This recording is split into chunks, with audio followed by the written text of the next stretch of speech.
Well, let's maybe start my career with the starting of Radio Systems Corporation, and something that I evolved into just by happenstance, but realized later on that it was one of the more serendipitous things that ever happened to us as a business.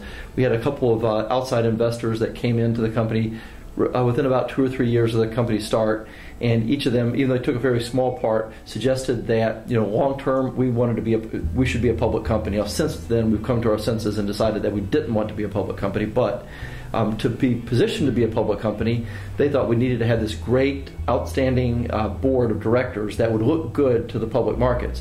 So for the wrong reasons, we went out and recruited a brilliant board of directors, and I won't go through all of them, but I just trust me in saying that we had a board of directors far in excess of a small business like we should have. So we were very fortunate that a lot of people joined our board. The thing that's really great I found out about having an outside board of advisors is that they can tell you things that you wouldn't otherwise hear from probably your customers or your associates. We have a very empowered organization here at Radio Systems.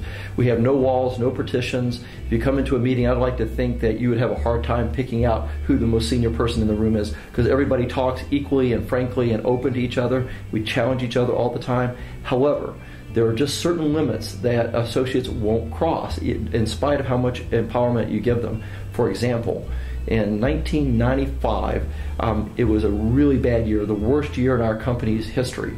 And at the end of that year, one of my board members, a gentleman named Don Johnstone, and of all my board members, I greatly admired all of them, but Don was probably my best personal mentor. He used to be the president of North American Philips Magnavox. He took them from $800 million in sales to $2 billion in sales. He was a graduate of a Harvard MBA from Princeton. He used to report directly to Jack Welch at General Electric.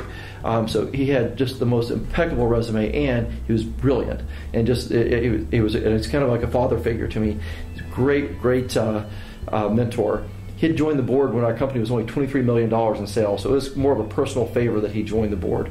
About a year and a half into his tenure as a board member, it's the end of 1995. It's the first year we had ever lost money, and we lost in a big way. Everything went wrong, and every board meeting, we had one every quarter, every board meeting was torture.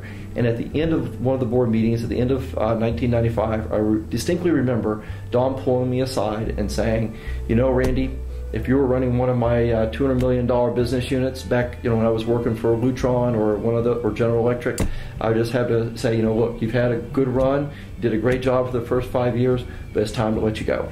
And I'm thinking, as empowered as I might make all my staff, nobody's ever actually came up to me and said, if we had it in our power, we'd fire you today.